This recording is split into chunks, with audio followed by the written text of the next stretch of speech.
Welcome back at 8:42. President Trump's new 25% tariff on foreign steel and aluminum imports now in effect. It targets global suppliers like Canada, Brazil, Russia, and China. Canada's new prime minister vowing to win the trade war, but to what cost to Americans, right? That's the big question many are asking this morning. Chris Cuomo, host of Cuomo on NewsNation, joining us every Wednesday. He is back with us this morning. Great to see you, Chris. Good to be with you. Thanks for the opportunity, guys. Of course. And I just want to get your thoughts on the Canadian Prime Minister. I was doing a lot of reading of this guy. Very interesting, Mark Carney, the new Prime Minister of Canada, right? Never held public office. He has a big financial background. People called him the George Clooney of financial banking, whatever that means, right? But the question is, what will he do? He's said on like day one, Canada will never be part of America. So how does he do you take that statement and how he works with President Trump? I mean, look, the idea of adding them as a state is stupid. It's insulting. So he has to play it that way. But look, Canada, the idea that we in America have a tendency, as you guys know, to see ourselves as unique and as if we were on an island. And we are not the only ones going through a fascination with populism and disruptors. That is what Mr. Carney represents. He's a sophisticated cat, but he's an outsider. And people are anxious for that right now because they're going through a phase of questioning their institutions, which they should. The idea of winning the trade war, that's an impossibility for Canada. Okay, they're too dependent on us. And it's not about winning, it's about balance, right? You ever hear the famous idea about a negotiation is where both sides leave somewhat disappointed, right? That's right. So that's what's going to happen here. We're just caught up in the noise of the administration and a lot of what are tactics, not realities. And there's been so much talk about the tariffs, right? And it feels like all of us are on the end of a bungee cord from what we're paying for the inevitable inflation on the goods that we need in our life to what the heck is going on with our 401ks. Is this all just posturing so that President Trump can literally throw his weight around with these other countries? What can we expect in the upcoming week and beyond? Look, I'd like to say, Kirsten, yes, it's just huff and puff and eventually it'll settle. But I don't know. I mean, there are people within the Trump administration that have a mid to long term view that tariffs may coax industries back because they don't want to pay basically the penalty, which is the tariff. And they'll come back here and do their manufacturing here. Now, that is a very simplistic idea of, one, why they left in the first place, which is as much about innovation as it is about labor markets. But also, all right, so you don't want to pay the tariff, so you're going to come back.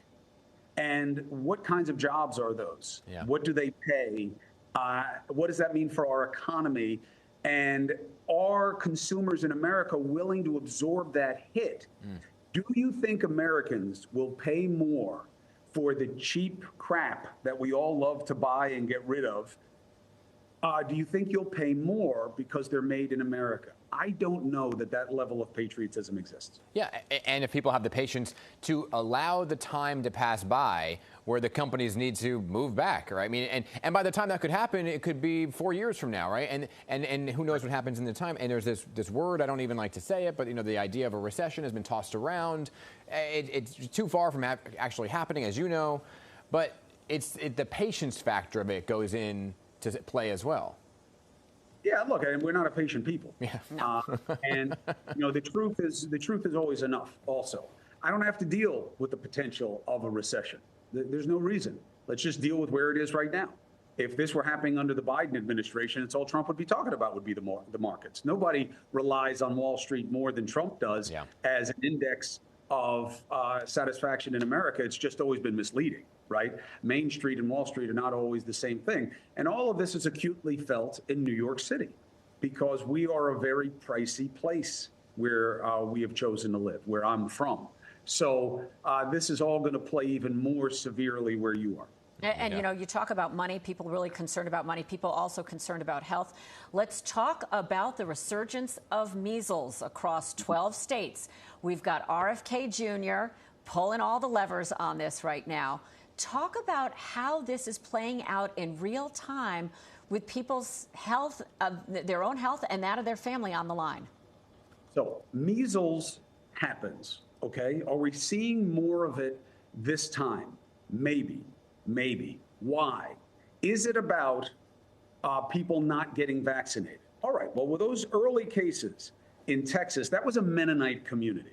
Yeah. Okay? And people can Google who they are. Right. But they don't believe in vaccines. So that's one kind of problem.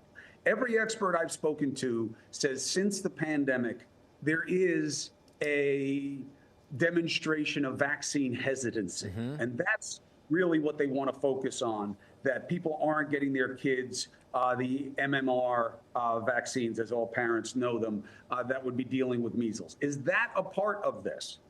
We need more data to understand it. If it is part of it, it is something that Bobby's going to have to deal with on the federal level, both in terms of his responsibility, but also his moral responsibility, because he is a part of the phobia towards vaccines. It made him a big deal in digital media. It made him a big shot with the pod people.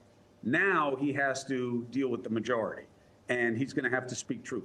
Yeah, I mean, I think he actually said, like, I never said don't get the measles vaccine, which, by the way, you're right. But he's also pushing cod liver oil and saying antibiotics and steroids are a good way to treat it if you do get it. I mean, Chris, you're right, because we spoke to a few officials here who said that they didn't necessarily say the measles vaccinations rates are down for their kids, but they're, once again, having campaigns to make sure you get your kids vaccinated for things like measles. So it's kind of like implied with that statement.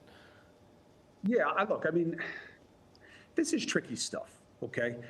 Because science is supposed to be definitive, and often it isn't, okay? We lived that during the pandemic. I look like I have a pretty decent tan right now, okay? It is mast cell activation from my long COVID. So this is not something that I take casually, okay?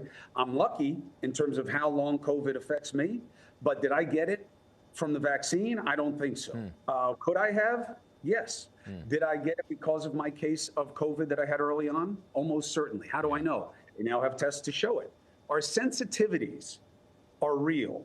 The impacts of not knowing what something might do when you catch it or when you put it into your body are real. And people are right to be suspicious. And the messaging was not what it needed to be during the pandemic. And frankly, it's not what it needs to be now. I'm glad you're okay. That's number one. And always good to see you. I'm on the lucky side. I mean, you know, I look like George Hamilton. You guys are bringing the 80s back, baby.